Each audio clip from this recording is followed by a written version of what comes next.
أعوذ بالله من الشيطان الرجيم. بسم الله الرحمن الرحيم.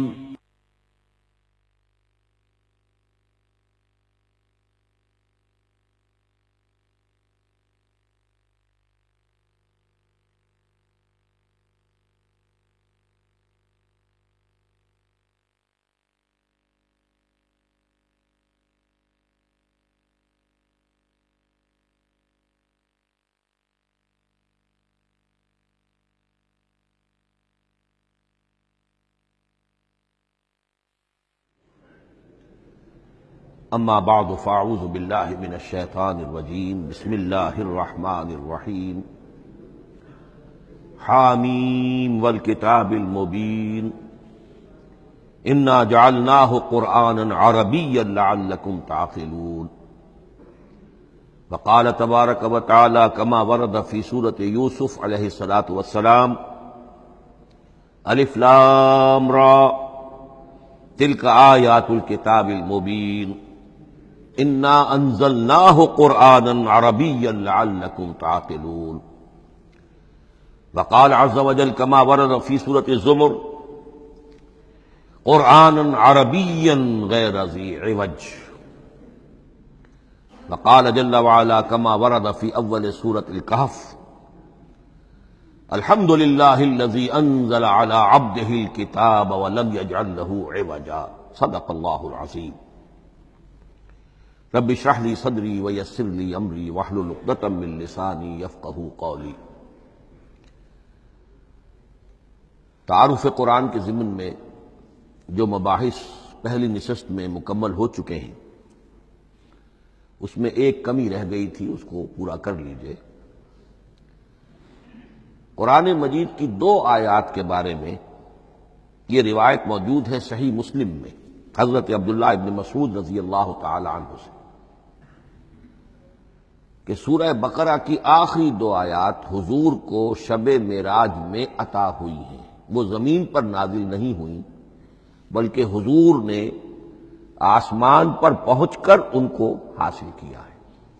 یہ امت کے لیے شب معراج کے تحفے کے طور پر یہ 2 آیتیں آمن الرسول بما انزل الیہ من ربہ والمؤمنون کل آمن باللہ وملائکتہ وکتبہ ورسلہ لا نفرق بین احد من رسلہ وقالوا سمعنا واطعنا غفرانک ربنا والیک المصیر، پھر آخری آیت جس میں طویل ترین دعا ہے۔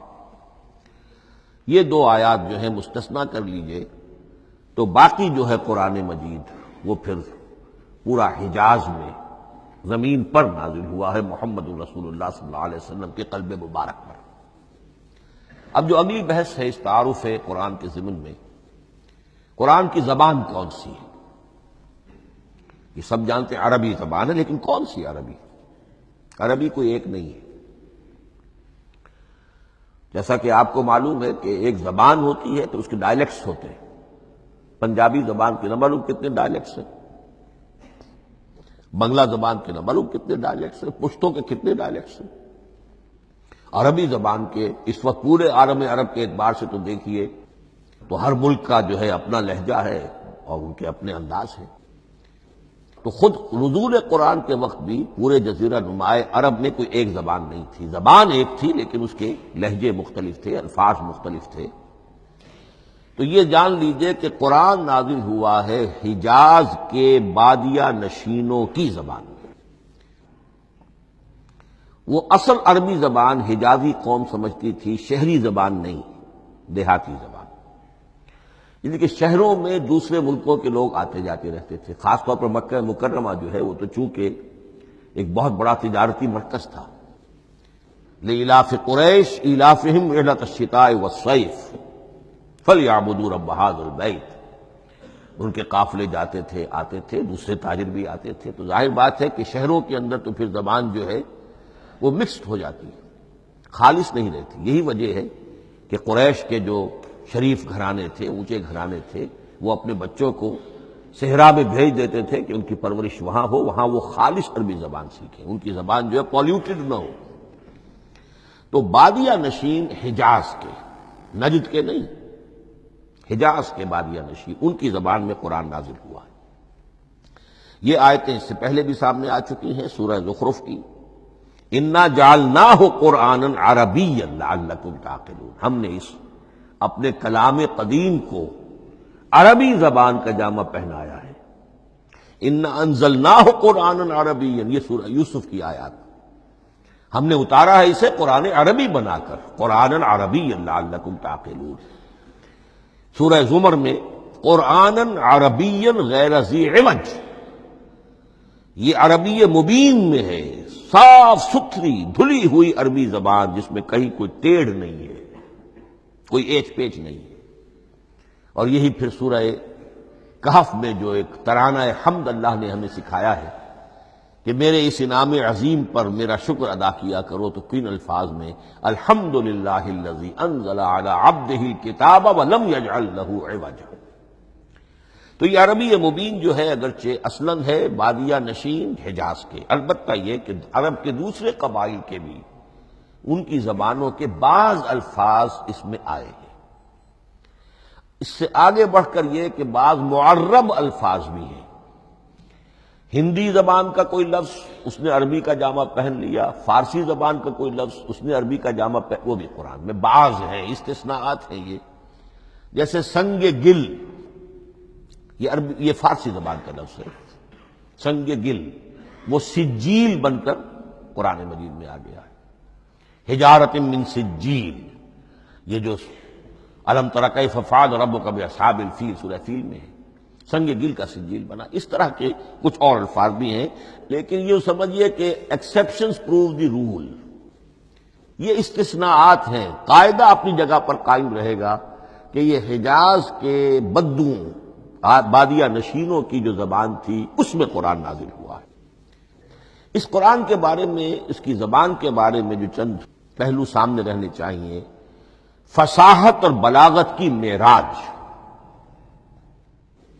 یہ میں بعد میں قرآن کے وجوہ اعجاز پر جب بحث کروں گا کہ یہ کس کس اعتبار سے معجزہ ہے، تو وہاں زیادہ تفصیل سے یہ بات آئے گی کہ عربی زبان کی فصاحت اور بلاغت کی معراج ہے۔ آپ کو معلوم ہے کہ آج بھی دنیا میں یہودی بھی ہیں جن کی مادری زبان عربی ہے، عیسائی بے شمار ہیں جن کی مادری زبان عربی ہے، ان کے ہاں بھی عربی ادب کی چوٹی کی کتاب جو پڑھائی جاتی ہے وہ قرآن ہے، یہ انہیں ماننا پڑتا ہے کہ عربی ادب کی جو آخری کتاب ہے، چوٹی کی کتاب ہے، وہ یہی ہے۔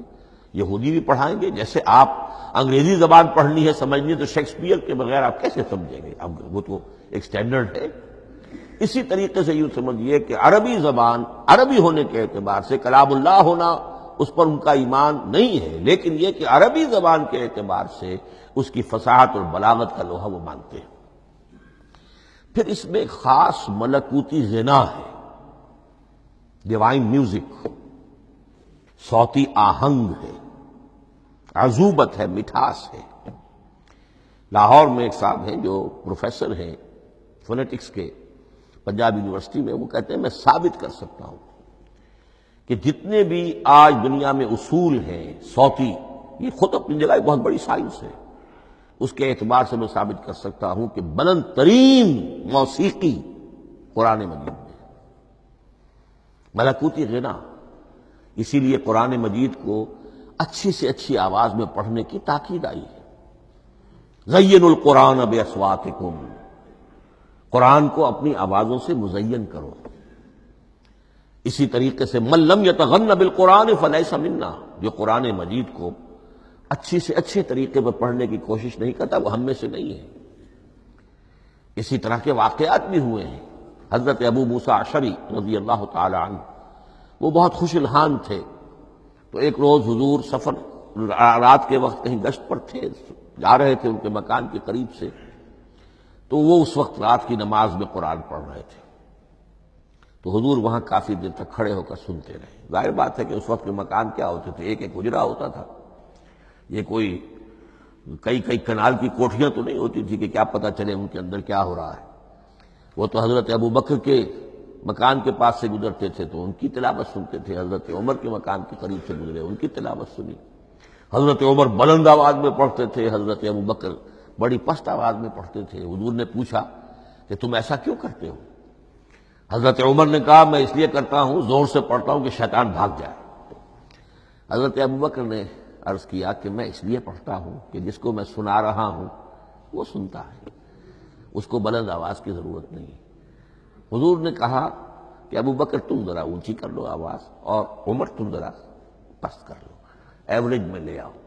تو بہرحال یہ معاملہ حضور کا صحابہ کے ساتھ ہوتا تھا۔ تو ابو موسیٰ اشعری رضی اللہ تعالی عنہ کی جب قرات آپ نے سنی تو اگلے روز جب ملاقات ہوئی فجر میں تو آپ نے تحسین فرمائی ان الفاظ میں، یا ابا موسیٰ انک قد اوتیت مزمارا من مزامیر آل داود، اے ابو موسیٰ تمہیں تو اللہ نے آل داود کے سازوں میں سے ایک ساز عطا کیا ہے، یعنی حضرت داود کے گلے میں جو ساز تھا، خوش الحانی تھی، ان کی آواز نہایت خوبصورت تھی۔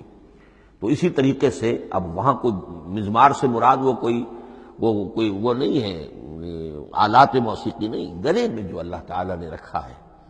تو انک قد اوتیت مزمارا من مزامیر آل داود۔ ایک آخری بات یہ نوٹ کیجئے کہ قرآن مجید کا عظیم ترین احسان ہے عربی زبان پر۔ یہ یوں سمجھیے کہ ایک ستون کی طرح اس زبان کو ٹھہرا دیا ہے، اس کو سٹیبل کیا ہے قرآن مجید۔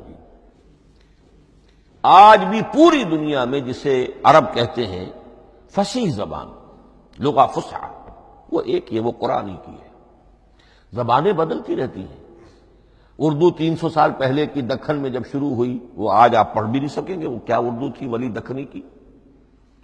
پھر وہ کیا اس نے روپ بدلے ہیں، اب وہ اردو کس شکل میں ہے، فارسی کن کن شکلوں میں رہی ہے، مختلف انگریزی کتنی شکلیں بدل گئی ہیں، لیکن عربی قائم ہے۔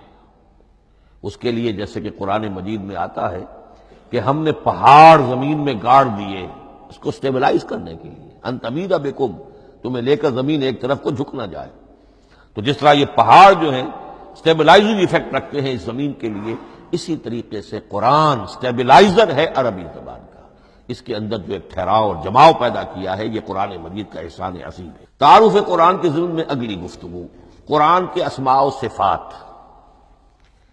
عربوں کا ایک خاص ذوق تھا، اور ظاہر بات ہے کہ اللہ تعالیٰ نے جب قرآن نازل کیا ہے تو عربوں کے ذوق کو بھی مد نظر رکھا ہے۔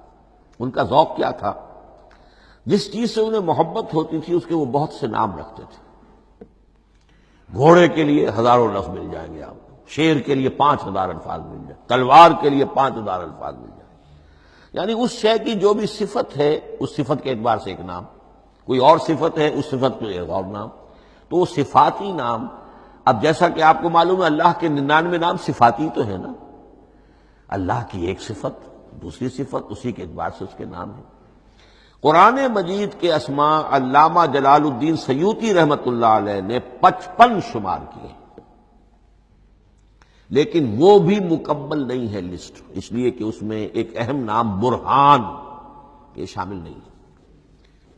ان میں سے جو اہم اسماء ہے میں آپ کو سنا دیتا ہوں۔ القرآن، جس پر گفتگو بعد میں ہوگی اس لیے کہ سب سے زیادہ ایک رائے یہ ہے کہ یہ تو اس میں جامد ہے، اس میں علم ہے قرآن کے لیے، پراپر ناؤن ہے۔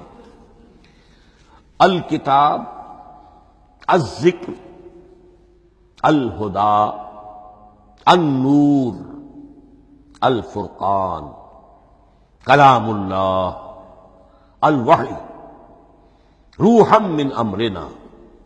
پھر اس کی صفات کے اعتبار سے الکریم، الحکیم، العظیم، المجید، المبین، رحمہ، العلی، بصائر، بشرا، بشیر، نذیر، عزیز، قرآن عزیز، بلاغ، بیان، احسن القصص، احسن الحدیث، موعظہ، شفاء، مبارک، مہیمن، قیم، مثانیہ، متشابہ۔ یہ میں نے آپ کو 23 نام بتائے ہیں، لیکن یہ کہ علامہ جلال الدین سیوطی نے 55 گنوائے۔ لیکن جو بحث دلچسپ ہے وہ یہ ہے کہ جو اس کے لیے لفظ القرآن ہے، اس کے معنی کیا ہیں اور یہ کس مصدر سے، کس مادے سے یہ لفظ بنا ہے؟ ایک رائے تو یہ ہے کہ یہ اس میں جامد ہے، یہ مشتق نہیں ہے، کسی مادے سے نکلا ہوا نہیں ہے۔ اور یہ بھی آپ نوٹ کر لیجئے، اللہ کے اسماء میں سے بھی ایک نام کو سمجھا جاتا ہے، وہ مشتق نہیں ہے، اس میں جامد ہے، اس میں علم ہے، اور وہ ہے اللہ۔ باقی سارے نام صفاتی ہیں، ایک نام، اس لیے اس میں ذات کہتے ہیں اس کو، اس میں ذات۔ لیکن یہ رائے متفق علیہ نہیں ہے، یہ کچھ لوگوں کی رائے ہے۔ ایک رائے یہ بھی ہے کہ یہ بھی اس میں علم نہیں ہے، یہ بھی مشتق ہے الہ سے۔ جیسے حکیم، یہ صفت ہے، الحکیم یہ اللہ کا نام ہو گیا۔ الہ ایک معبود، الالہ معبود برحق، الالہ وہ اللہ بن گیا، ایک رائے یہ۔ لیکن یہی اسی طریقے سے نوٹ کیجئے کہ قرآن مجید کے بارے میں بھی ایک رائے یہ کہ القرآن اس میں علم ہے، پراپر ناؤن ہے، یہ جامد ہے، یہ مشتق نہیں ہے، کسی اور مادے سے نکلا نہیں۔ لیکن جو اکثریت کی رائے ہے، جس پر تقریباً اجماع ہے، وہ یہ ہے کہ نہیں، یہ اس میں جامد نہیں، اس میں مشتق ہے۔ لیکن پھر دو رائے ہیں کہ مادہ کیا ہے۔ ایک قرن، قاف را نون، اور ایک قرا، قاف را حمزہ، یہ دو مختلف مادوں کے بارے میں رائے ہے کہ قرآن ان سے نکلا ہے۔ قرن کہتے ہیں کسی چیز کا قریب ہو جانا، جڑ جانا، مل جانا۔ یہ حج کی جو تین شکلیں ہیں، حج تمتع ہے، حج قران ہے، اور حج افراد ہے۔ قران کیا ہے؟ ایک ہی احرام میں عمرہ بھی اور حج بھی دونوں کو جمع کر لیا جائے تو یہ حج قران ہے۔ اسی سے قران الصعدین کا لفظ استعمال ہوتا ہے۔ قرینہ اور قرائن جو ہے اسی سے الفاظ۔ امام فرا کی رائے یہ ہے کہ قرن سے یہ قرآن بنا ہے، اس لیے کہ اس میں بھی اللہ تعالیٰ کی آیات جمع ہو گئی۔ اسی طرح قرأ، قاف را اور حمزہ، اس قرات کا مصدر بھی بن جاتا ہے، جیسے رجحان، را جیم ہے، رجح سے رجحان۔ غفران، غفرانک ربنا، پروردگار ہم تیری مغفرت کے خواستگار ہیں۔ اسی طرح قرآن قرأ سے بنا ہے۔ مفعول جو ہے وہ مصدر کے معنی میں آ جاتا ہے، یعنی پڑھی جانے والی شے۔ اور ایک قرأ آتا ہے عربی زبان میں، قرأت الماء فی الحوض، میں نے پانی جمع کر لیا حوض کے اندر۔ بارش ہوئی، میں نے کچھ پانی حوض میں جمع کر لیا، قرأت الماء فی الحوض۔ اسی سے قریہ کا لفظ بنا، قریہ بستی کو کہتے ہیں جہاں لوگ جمع ہو کر رہتے ہیں، قریہ۔ تو اس معنی میں یہ قرآن جو ہے یہ جمع ہے، اللہ تعالیٰ کی صفات اور اللہ کی ذات جو ہے اور اس کی آیات کا جامع ہے۔ یہ ہے لفظ قرآن کی بحث۔ اگلی بحث اور بڑی اہم ہے اور دلچسپ ہے، قرآن کا اسلوب کلام کس کیٹیگری میں فال کرتا ہے؟ قرآن کیا ہے؟ ایک شے کی تو سختی سے نفی کی اللہ نے، یہ شعر نہیں ہے۔ وما علمناہ الشعر وما ينبغی لہ، سورہ یاسین۔ ہم نے شعر تو انہیں سکھایا ہی نہیں، محمد رسول اللہ کو صلی اللہ علیہ وسلم، اور وہ شعر ان کے شایان شان بھی نہیں۔ شاعروں کے بارے میں سورہ شعراء میں چونکہ بالعموم شاعروں کے بارے میں جو بات کہی گئی ہے، والشعراء یتبعہم الغاوون الم تر انہم فی کل واد یہیمون انہم یقولون ما لا یفعلون الا الذین آمنوا، استثناء تو ہے کہ اچھے لوگ بھی ہوتے ہیں، لیکن اکثر و بیشتر شعراء کا معاملہ یہی ہے، ان کی پیروی کرتے ہیں وہی لوگ کہ جو حد سے گزرنے والے ہوتے ہیں، لا ابالیانہ انداز والے لوگ، غیر سنجیدہ لوگ پیروی کرتے ہیں۔ خود وہ بھی زمین و آسمان کے قلابے ملاتے ہیں، کبھی ادھر کی بات کبھی ادھر کی بات۔ اور تیسری بات یہ کہ عام طور پر جو کہتے ہیں وہ کرتے نہیں ہیں، انہم یقولون ما لا یفعلون۔ تو یہ شعر کی تو نفی کی گئی ہے قرآن مجید، جیسا کہ میں نے آپ کو سنایا تھا سورہ حاقہ کی آیات، انہ لقول رسول کریم وما ہوا بقول شاعر، یہ شاعر کا کلام نہیں۔ البتہ ایک بات نوٹ کیجئے، جسے آزاد شاعری، آزاد نظم کہا جاتا ہے، وہ میرا گمان یہ ہے، میں نے چونکہ ان چیزوں کا کوئی تحقیقی مطالعہ نہیں کیا ہے، کہ شاید وہ ہے ہی قرآن سے ماخوذ آزاد شاعری۔ اس میں وزن نہیں ہوتا، ردم ہوتا ہے۔ آزاد شاعری کے اندر ایک ردم ہوتا ہے، وزن نہیں ہے، ایک مصرع اتنا بڑا، ایک بڑا لمبا چوڑا، لیکن ردم رہے گا۔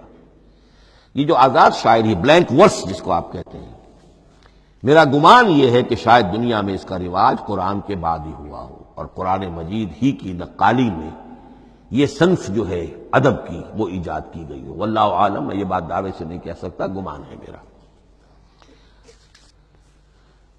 البتہ یہ کہ اب اس سے آگے چلیے، شعر نہیں ہے، نثر ہے، لیکن نثر کے اعتبار سے بھی کون سی کیٹیگری میں آئے گی؟ کیا یہ کتاب عام معنی میں جسے ہم کتاب کہتے ہیں وہ کتاب ہے؟ ایک تو وہ بات تھی نا جو اقبال کے حوالے سے میں نے آپ سے کہی، کتابیں نیست چیزیں دیگر است، اس وقت وہ بات نہیں میں کہہ رہا۔ عام کتابوں سے اس کا فرق کیا ہے؟ ایک کتاب ہوتی ہے، اس میں ہر چیپٹر میں ایک بحث مکمل ہو جاتی ہے، اگلے چیپٹر میں پھر لوٹا کر آپ پہلے چیپٹر کی کوئی بات نہیں کریں گے، پھر وہ بات آگے چلے گی، ابواب ہوں گے، ابواب میں مضمون کے مطابق مضمون آگے بڑھتا چلا جائے گا۔ کتاب کا یہ لازمی وصف ہے۔ قرآن مجید اس معنی میں کتاب نہیں ہے، اس میں قصہ آدم و ابلیس 7 جگہ آ رہا ہے، بار بار آ رہا ہے، سورہ بقرہ میں، سورہ اعراف میں، سورہ ہجر میں، سورہ بنی اسرائیل میں، سورہ کہف میں، پھر سورہ طٰہٰ میں، چلتے جائیے، سورہ صاد میں حضرت موسیٰ علیہ السلام کا قصہ کتنی مرتبہ آ رہا ہے۔ تو قرآن مجید اس کتاب کی کیٹیگری، اس کی ڈیفینیشن پر پورا نہیں اترتا۔ دنیا میں جو کتاب کا معیار ہے، عام اس کا جو اسلوب ہے، اس کی جو ڈیفینیشن ہے، ایک شکل ہوتی ہے مجموعہ مقالات، وہ بھی نہیں ہے، اس میں ہر مقالہ اپنی جگہ پر ایک مکمل شے ہوتی ہے، لیکن یہ کہ وہ دوسرے مقالات سے تو مختلف ہوگی، یہ مجموعہ مقالات بھی نہیں۔ اس کا اسلوب جو ہے وہ خطبے کا ہے، اوریشن، اور یہ کہا جا سکتا ہے it's a collection of divine orations, یہ اللہ تعالی کے خطبات کا مجموعہ ہے۔ مختلف اوقات میں خطبے نازل ہوتے تھے حضور پر صلی اللہ علیہ وسلم، اور یہ بھی جان لیجئے کہ عرب میں ادب کی 2 ہی صنفیں تھیں جو معروف تھیں، یا شعر یا خطبہ، یا خطیب ہوتے تھے بڑے شعرا بیان خطیب، اور یا شاعر ہوتے تھے۔ تو یہ جب شعر کے اسلوب پر نہیں تھا تو خطابت کا اسلوب ہے جو اللہ نے اختیار فرمایا، اور ہر موقع پر، ہر مرحلے پر جو خطبہ اس وقت کے حالات کی مناسبت سے نازل ہوا وہ ایک صورت ہے۔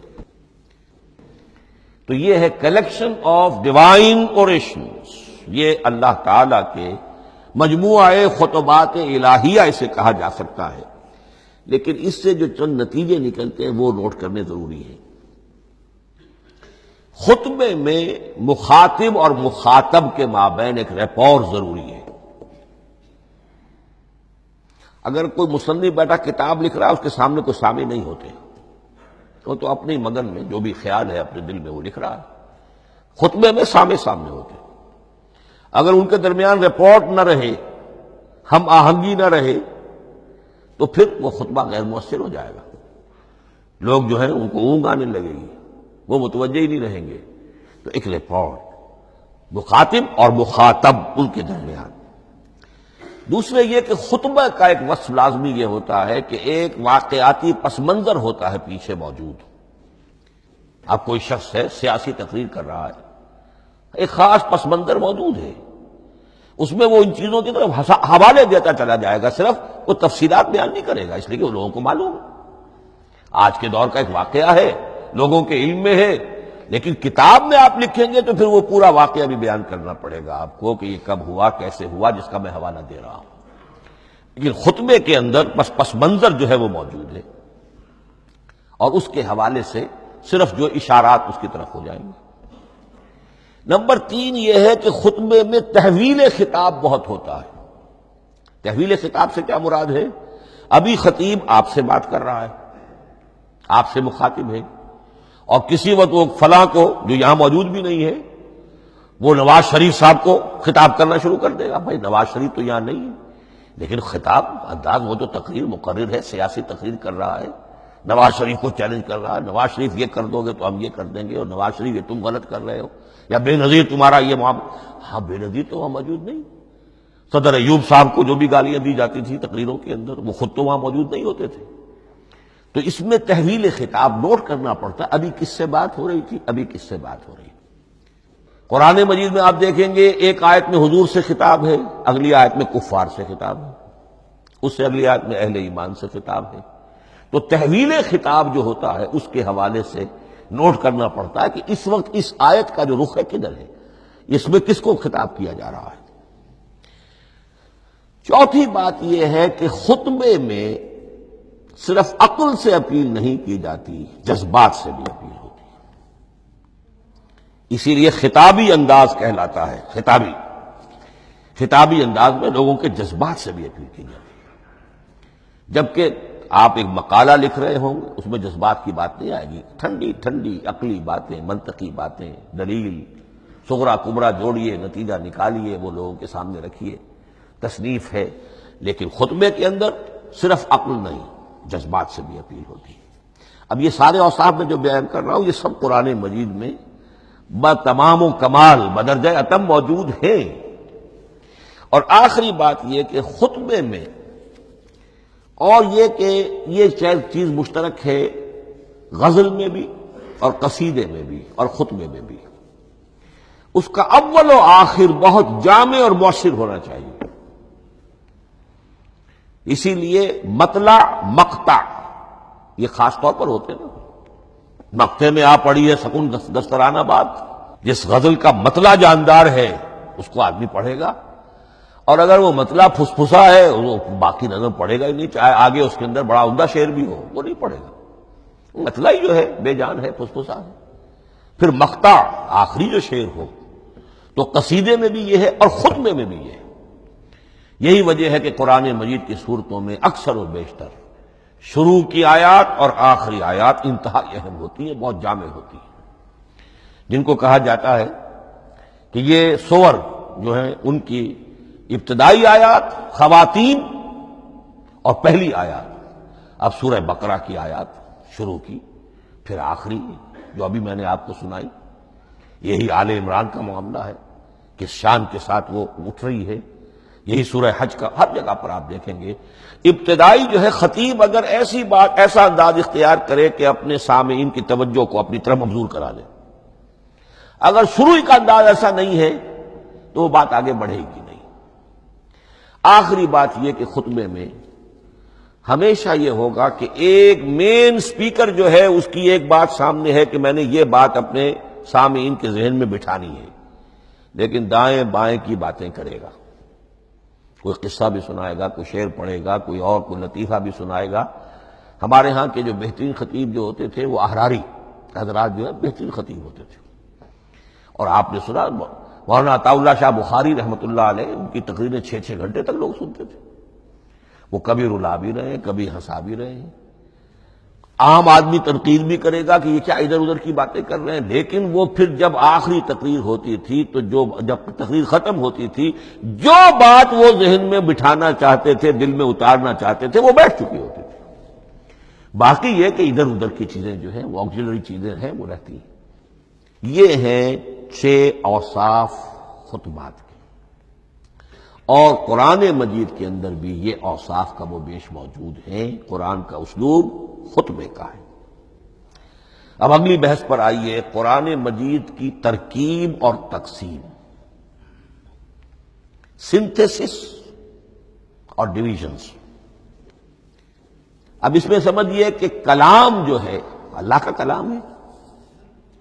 کلام مرکب ہوتا ہے کلمات سے. کلمات حروف سے بنتے ہیں. عربی زبان کے حروف 28 یا 29 ہیں. الف اور حمزہ کو ایک ہی مانیں گے تو 28 رہ جائیں گے. الف علیحدہ حمزہ علیحدہ تو 29 ہو جائیں گے. یہ حروف جڑتے ہیں، لفظ بنتے ہیں. لفظ محمل بھی ہوتا ہے لیکن کلمہ وہ کہلاتا ہے جو بامانی لفظ ہو.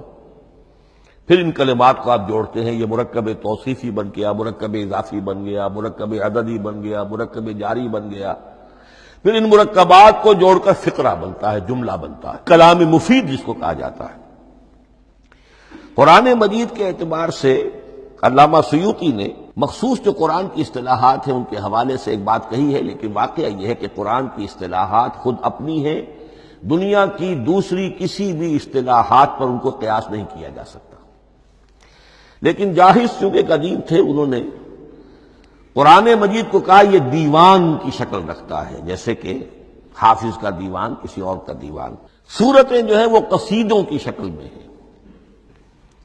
بیت شعر آیت ہے، قوافی جو ہوتے ہیں شعروں میں قافیہ، وہ یہاں فواصل ہیں، آیت کے آخری حروف ایک دوسرے سے مشابہ ہوتے ہیں کہ جن سے پھر وہ صوتی آہنگ پیدا ہوتا ہے۔ الرحمن علم القرآن خلق الانسان علمہ البیان۔ اب یہ ایک فواصل جو ہیں وہ جڑتے چلے جاتے ہیں، ان میں آہنگ پیدا ہوتا ہے۔ لیکن حقیقت کے اعتبار سے پہلی بات یہ نوٹ کیجئے، قرآن مجید کی اکائی ہے آیت، اسے نہ آپ جملہ کہہ سکتے ہیں نہ فقرہ کہہ سکتے ہیں۔ انگریزی میں ہمارا چونکہ بائبل کے لیے بھی جب ورس کا لفظ آ جاتا ہے تو انگریزی تراجم میں، انگریزی تحریروں میں، مقالوں میں ورس قرآن مجید کی آیت کے لیے لفظ آ جاتا ہے، ورس نمبر فلاں، بالکل غلط ہے۔ قرآن کی آیت یہ اس کا اپنی اصطلاح ہے، اپنا مفہوم ہے۔ لغوی مفہوم کیا ہے؟ نشانی، آیت نشانی۔ قرآن کی ہر آیت اللہ کے علم اور حکمت کی نشانی ہے۔ اب قرآن کی آیتیں نوٹ کیجئے، صرف حروف پر بھی مشتمل ہے، الف لام میم حروف مقطعات اور آیت بن گئی۔ وہ مرکبات ناقصہ پر بھی مشتمل ہے، والعصر مرکب جاری ہے، حرف جار، آیت ہو گئی۔ پورے جملے پر بھی مشتمل ہے، ان الانسان لفی خسر، ایک جملہ ہے، اور 10 جملوں پر بھی مشتمل ہے۔ اللہ لا الہ الا ھو الحی القیوم لا تأخذہ سنۃ ولا نوم لہ ما فی السماوات وما فی الارض الی آخر الآیہ۔ آیت الکرسی کا انالیسس کیجئے، 10 جملے موجود ہیں اس میں۔ تو نوٹ کر لیجئے، یہ چیز توقیفی کہلاتی ہے، یہ کسی گرامر کے اصول پر نہیں ہے، کسی منطق کے اصول پر نہیں ہے۔ آیات قرآنیہ کی تعیین توقیفی ہے، یعنی حضور کے بتانے پر موقوف ہے۔ حضور نے بتایا والعصر، یہ آیت ہو گئی، آیت ہو گئی، ہم آیت مانیں گے۔ الف لام میم آیت ہو گئی۔ قاف حرف ایک ہے، یہ آیت نہیں ہے۔ نون ایک حرف ہے، آیت نہیں ہے۔ قاف والقرآن المجید ایک آیت بنی، نون والقلم وما یسطرون ایک آیت بنی۔ تو اس طریقے سے اس کو کہتے ہیں توقیفی، موقوف علیہ ہے حضور کے بتانے پر۔ اب اس میں روایات کا اختلاف ہو سکتا ہے کہ حضور سے کوئی روایت یہ ہو کہ یہ ایک آیت بنی یا 2 آیتیں بنی۔ مثلا بڑی اہم مثال آپ کو دے رہا ہوں، سورہ مزمل کی جو دوسرا رکوع ہے، پورا دوسرا رکوع، وہ ایک آیت شمار ہوتا ہے، اور میرا بڑا گمان رہا بہت عرصے تک کہ یہ ایک آیت نہیں ہو سکتی، یہ مختلف اوقات میں نازل ہوئی ہیں، 2 اوقات میں نازل ہوئی ہے، اور یہ مجھے قول مل گیا علامہ سیوطی کے ہاں، حضرت عبداللہ ابن عباس رضی اللہ تعالی عنہما کا قول کہ یہ 2 آیتیں ایک نہیں۔ لیکن یہ کہ یہ ہوگا موقوف روایت پر، میں کوئی نہیں ہوں جو اسے قرار دے سکوں۔ ہاں مجھے اگر کوئی روایت مل جاتی ہے، کوئی خبر یا اثر، خبر محمد رسول اللہ کی یا اثر آپ کے کسی صحابی کا صلی اللہ علیہ وسلم رضی اللہ تعالی عنہ، تو پھر یہ ہے کہ ہم مانیں گے۔ تو اس کو کہتے ہیں توقیفی۔ آیات اور سور کا معاملہ توقیفی ہے بالکل، یا کسی منطق، کسی گرامر، کسی اصول بیان، کسی پر مبنی نہیں ہے، یہ مبنی ہے حضور کے بتانے پر۔ اس طرح سورت کسے کہتے ہیں؟ عربی زبان میں سور کے معنی ہے فصیل۔ فَضُرِبَ بَيْنَهُمْ بِسُورٍ لَهُ بَابٌ، سورہ حدید کے اندر الفاظ آئے۔ اب اس کا کیا تصور دیا گیا کہ ہر آیت جو ہے وہ اللہ کے علم اور حکمت کی نشانی ہے. 10 آیتیں، 20 آیتیں، 100 آیتیں، 285 آیتیں، 286 آیتیں جوڑ کر ایک فصیل باندھ دی گئی. یہ شہر حکمت خداوندی ہے. ایک نظم ہوتا ہے، جیسے آپ شہر کا ٹاؤن پلاننگ آج کا تو بہت بڑا فن ہے، بڑی اسپیشلائزیشن ہے شہر کو پلان کرنا، اس کے اندر کیا کچھ ہونا چاہیے، کس طرح سے ہونا چاہیے.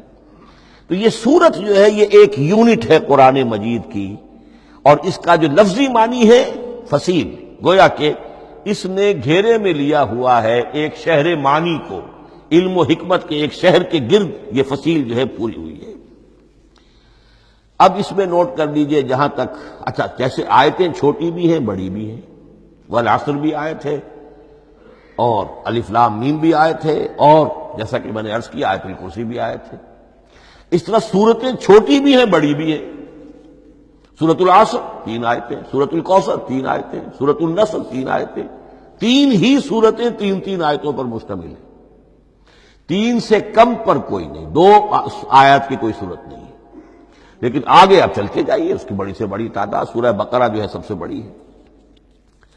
تو آیت اور سورت کے علاوہ دور صحابہ میں صرف ایک لفظ اور تھا قرآن کی تقسیم کے ضمن میں، اور وہ تھا منزل یا حزب.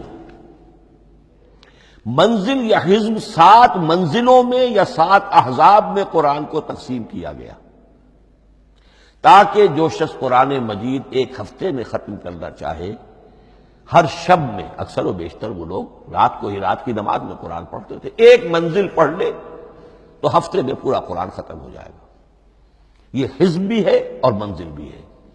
اور یہ چونکہ دور صحابہ میں تھا، یقیناً حضور نے بتایا ہوگا، اس میں آپ کو عجیب حسن نظر آئے گا. اس میں یہ نہیں کیا گیا کہ بالکل برابر برابر ساتھ کر دو بھائی، چاہے صورتیں ٹوٹ جائیں، صورتوں کی فصیل کوئی نہیں ٹوٹتی. اس میں صورتیں مکمل جو کہ تو آئیں گی. اور پھر یہ کہ عجیب بات ہے کہ سورہ فاتحہ کو اگر ایک طرف رکھ دیں، وہ قرآن کے دیباچے کی حیثیت رکھتی ہے. تو پہلی منزل میں 3 سورتیں، دوسری میں 5 سورتیں، تیسری میں 7، چوتھی میں 9، پانچویں میں 11، چھٹی میں 13، اور 7ویں میں 65. یہ ہے کہ جو ان سورتوں کی ایک بڑی جیسے کہ ایک سیڑھی چڑھ رہی ہے، اور تقریباً مساوی ہو جاتے ہیں. کوئی 4.25 پارے ہے، کوئی 4.5 پارے ہے، کوئی 4.25 پارے، اس طریقے سے ہے تقریباً مساوی. لیکن آرٹیفیشل ایکویلٹی پیدا کرنے کے لیے، مصنوعی مساوات پیدا کرنے کے لیے سورتوں کی فصیلوں کو نہیں توڑا گیا.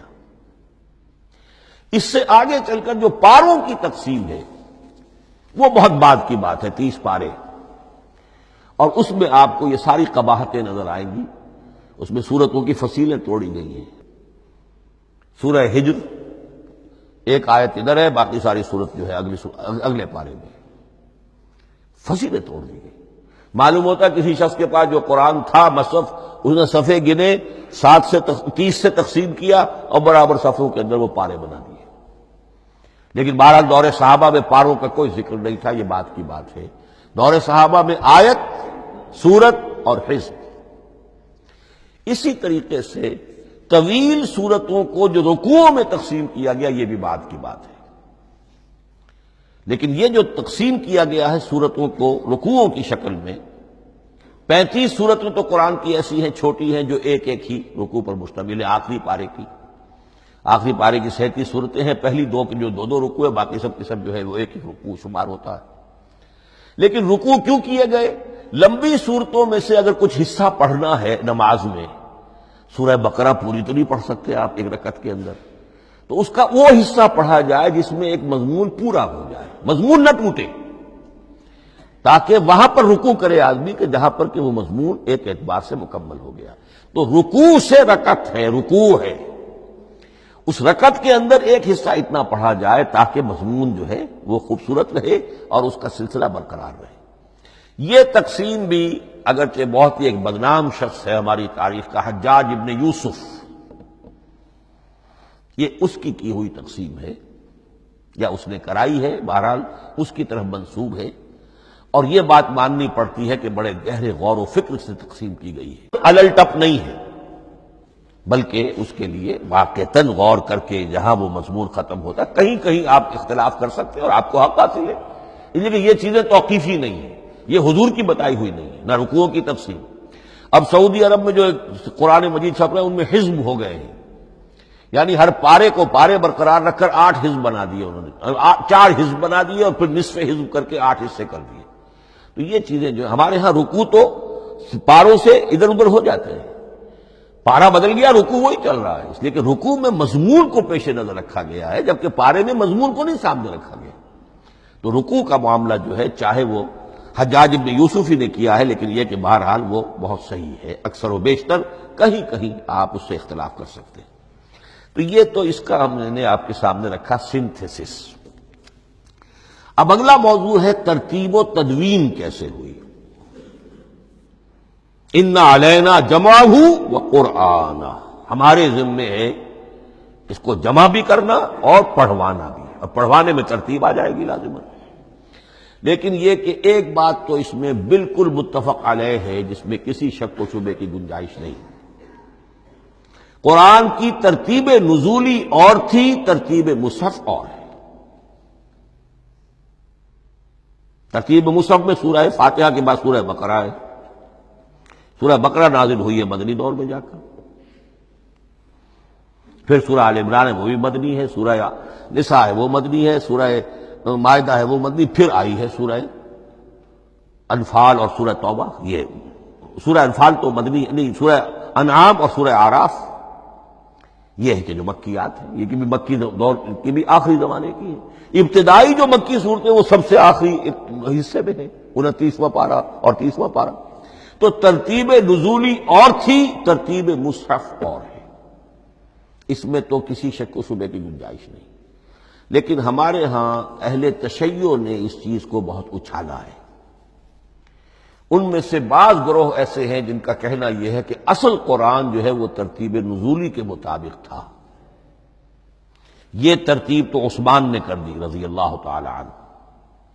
حضرت علی کے پاس اصل قرآن جو ترتیب نزولی کے مطابق تھا موجود تھا، اور اب بھی ان کے خیال میں جو ان کے امام غائب جو ہیں چھپے ہوئے ہیں غار میں، تو ان کے پاس وہ نسخہ اصل حضرت علی والا موجود ہے، اور جب وہ ظاہر ہوں گے تو اصل قرآن لے کر آئیں گے۔ یہ سارے شیعوں کا قول نہیں ہے، لیکن یہ کہ ان میں بہت سے لوگ ہیں کہ جو ان باتوں کو مانتے ہیں۔ جہاں تک اس بات کا تعلق ہے کہ حضرت علی نے ترتیب نزولی پر کوئی مصحف جمع کیا ہو، اس میں کوئی اشکال نہیں ہے، اس لیے کہ علمی طور پر یہ ایک بڑی عمدہ ایکسرسائز بنتی ہے۔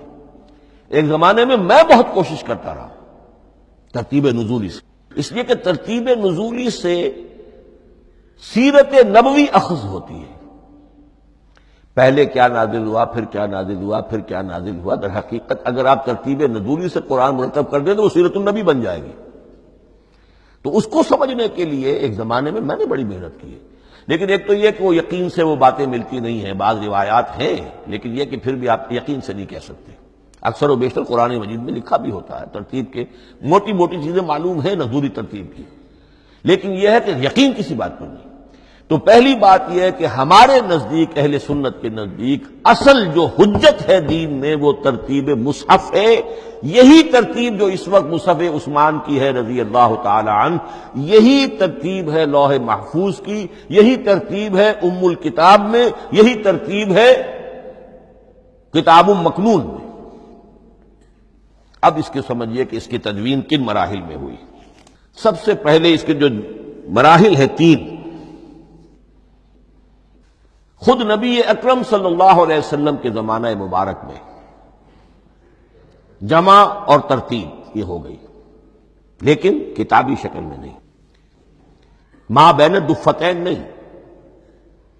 حضور نے لوگوں کو پڑھ کر سنایا، اس ترتیب سے سنایا جس ترتیب سے یہ مصحف میں اب موجود ہے، اور ہر رمضان میں حضرت جبرائیل دورہ کرتے تھے حضور کے ساتھ، جتنا کہ قرآن اس وقت تک نازل ہو چکا ہوتا تھا، اور آخری رمضان مبارک آپ کی حیات طیبہ کا جو تھا اس میں 2 مرتبہ پورے قرآن کا دورہ ہوا، تو دورہ قرآن بغیر ترتیب کے تو نہیں ہو سکتا۔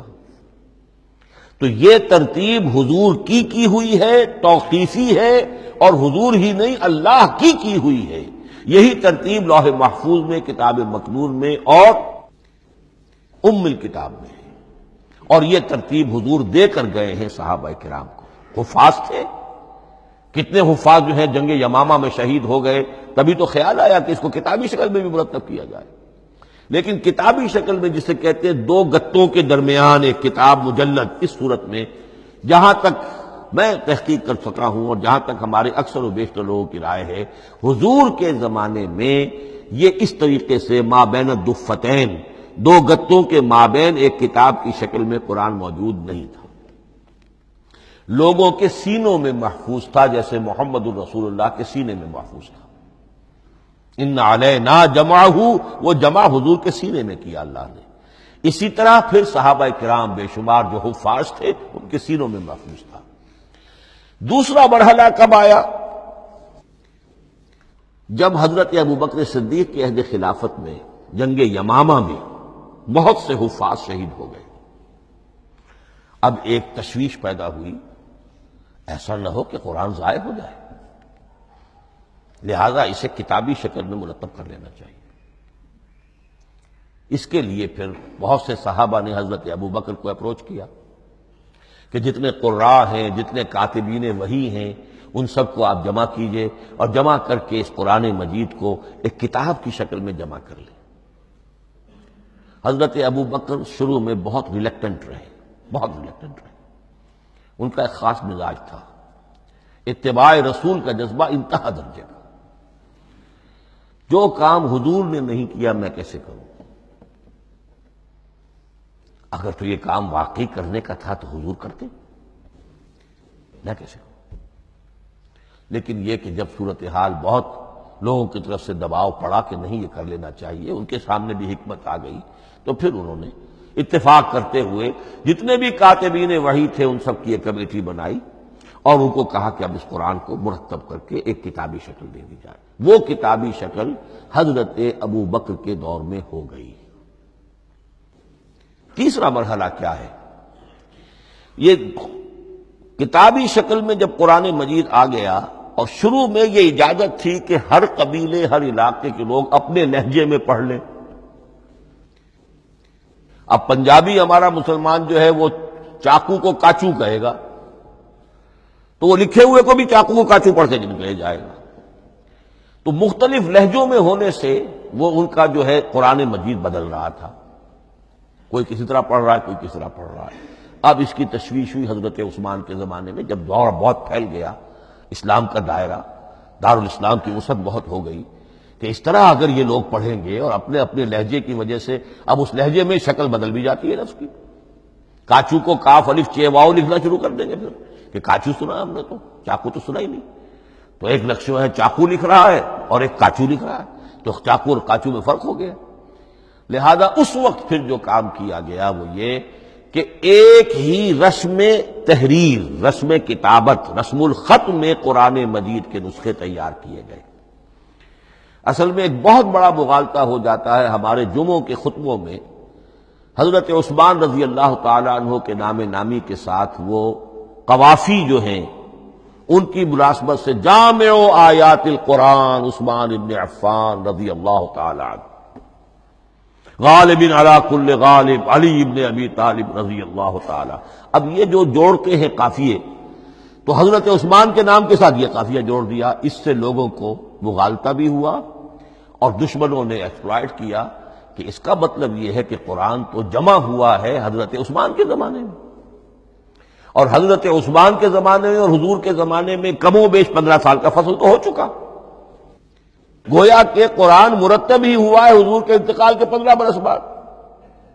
پھر حضرت عثمان کی شخصیت کو خاص طور پر جو سبائی فتنہ اٹھا تھا اس نے ایک ڈسپیوٹڈ پرسنالٹی بنا کے رکھ دیا ہے، نہیں معاذ اللہ، کوئی شک نہیں، لیکن یہ کہ ایک فتنہ اٹھا، فتنۃ الکبریٰ، اور حضرت عثمان رضی اللہ تعالیٰ عنہ کو انہوں نے بدنام کیا، لہذا اس کے نام سے اور بٹا لگ گیا، یہ مصحف عثمان ہے۔ یہ ہے اصل میں وہ حماقتیں کہ جو ہوئی ہیں ہم سے، یہ قافیے ملانے کی وجہ سے، حالانکہ حضرت عثمان کی شان جو ہے وہ در حقیقت جامع آیات القرآن نہیں ہے، جامع الامت علی رسم واحد، پوری امت کو ایک رسم الخط پر جمع کرنے والی شخصیت حضرت عثمان کی ہے۔ مثلا دیکھیے مالک یوم الدین کس طرح لکھیں گے؟ میم لام اور کاف، میم الف اور لام اور کاف لکھیں گے آپ، یہ غلط ہو جائے گا۔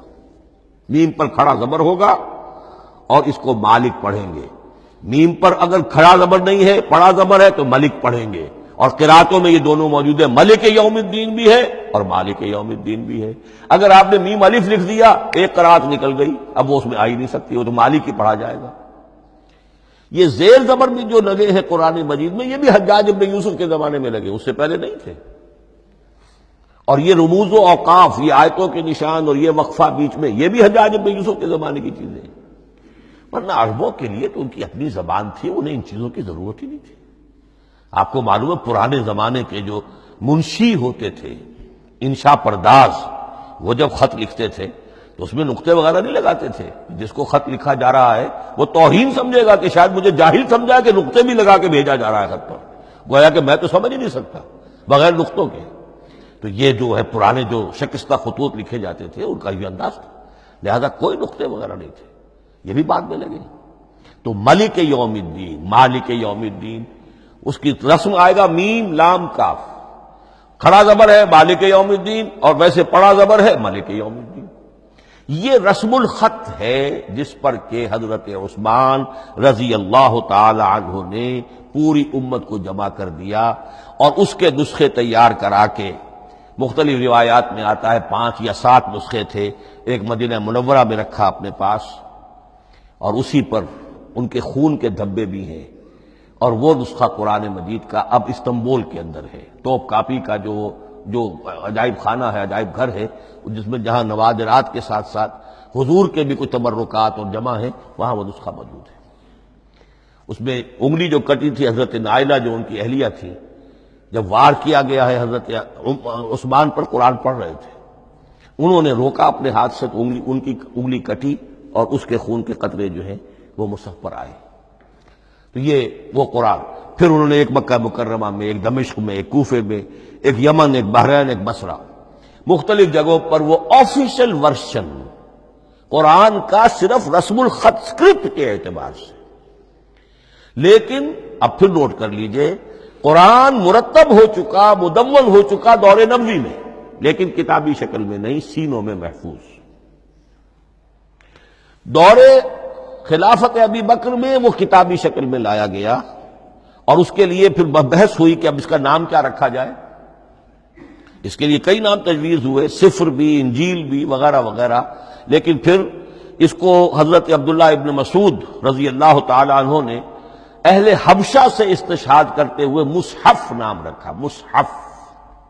یہ مصحف بن گیا حضرت ابوبکر کے زمانے میں، لیکن مصحف کی قرات کے جو فرق ہو رہے تھے تو وہ لکھنے کے اندر بھی فرق آنا شروع ہو گیا، اس کو دور کیا حضرت عثمان نے، اس کا آفیشل ورژن تیار کروایا، ایک رسم الخط پر پوری امت کو جمع کر دیا، باقی جو نسخے تھے انہیں آپ نے پھر ضائع کر دیا، تاکہ کوئی اور یہ نہ رہے کہ اب یہ بھی ایک تھا پرانا نسخہ نکل آیا، اس میں تو یہ لفظ اس طرح لکھا ہوا ہے۔ تو جامع الامت علی رسم واحد، ایک ہی رسم الخط پر پوری امت کو جمع کرنے والی شخصیت وہ حضرت عثمان کی ہے رضی اللہ تعالی عنہ۔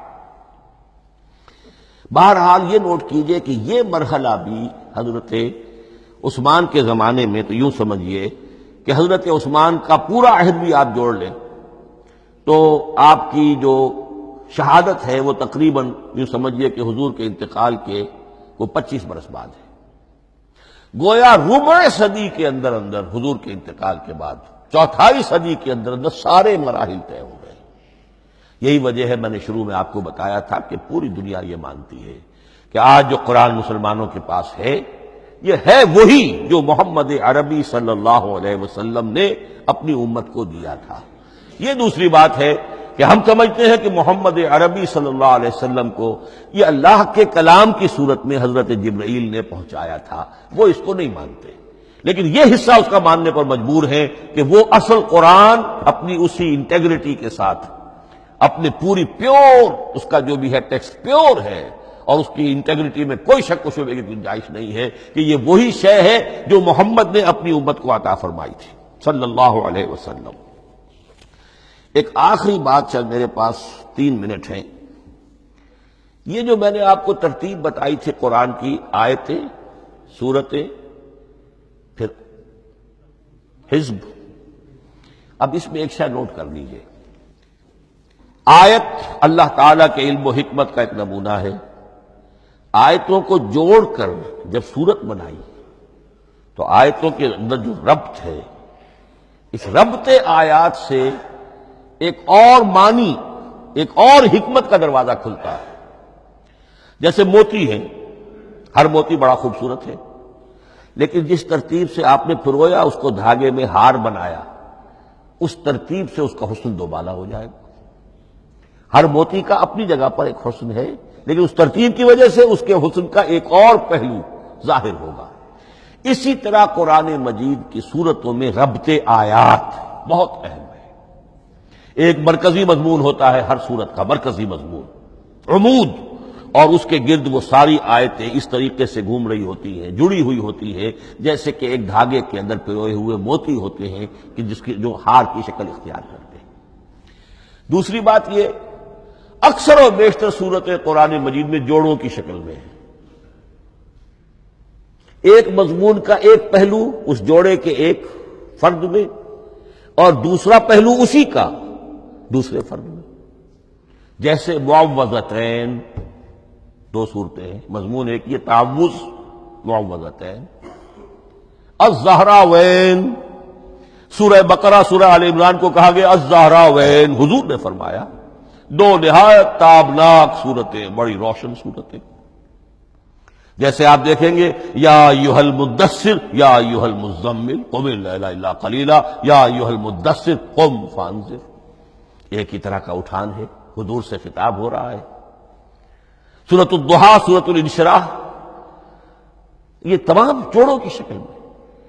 اسی طرح سورہ طلاق، سورہ تحریم، یا ایھا النبی اذا طلقتم النساء فطلقوہن لعدتہن یا ایھا النبی لم تحرم ما احل اللہ لک تبتغی مرضات ازواجک۔ شوہر اور بیوی کے درمیان تعلق یا تو اتنا گہرا ہو جاتا ہے کہ ایک دوسرے کے لحاظ میں وہ حدود خدابندی ٹوٹنے لگے، بیوی کی وجہ سے آپ نے کسی حرام شے کو حلال کر لیا یا حلال کو حرام کر لیا، بیوی کو ناپسند ہے وہ شے، تو حضور سے ذرا سا یہ ہو گیا تھا معاملہ۔ اپنی ازواج مطہرات حضرت عائشہ اور حضرت حفصہ رضی اللہ تعالی عنہما، ان دونوں کی رضا جوئی کے لیے وہ خاص قسم کا شہد ہے، قسم کھا لی آپ نے کہ میں اسے استعمال نہیں کروں گا۔ لما تحرم ما احل اللہ لک، اے نبی آپ کیوں حرام کرتے ہیں اپنے اوپر وہ شے جو اللہ نے آپ کے لیے حلال کی ہے؟ تبتغی مرضات ازواجک، اپنی بیویوں کی رضا جوئی میں۔ یہ ایک انتہا ہوئی۔ دوسری انتہا کیا ہے؟ میاں اور بیوی میں اتنا بودھ ہو جائے کہ طلاق تک نوبت آ جائے۔ تو سورۃ التحریم ایک انتہا کو بیان کر رہی ہے، سورہ طلاق اگلی اس کے ساتھ جڑی ہوئی وہ دوسری انتہا کو بیان کر رہی ہے۔ سورہ صف حضور کے مقصد بعثت کو بیان کر رہی ہے، سورہ جمعہ آپ کے طریقہ کار کو بیان کر رہی ہے۔ اس طرح قرآن مجید کی اکثر و بیشتر صورتیں جو ہیں وہ جوڑوں کی شکل میں ہیں۔ میرا خیال یہ ہے کہ وقت ختم ہو گیا ہے، اس مضمون کا تھوڑا سا حصہ باقی ہے، وہ انشاءاللہ میں اگلی نشست میں لوں گا۔ بارک اللہ لی ولکم فی القرآن العظیم ونفعنی وإیاکم بالآیات والذکر الحکیم۔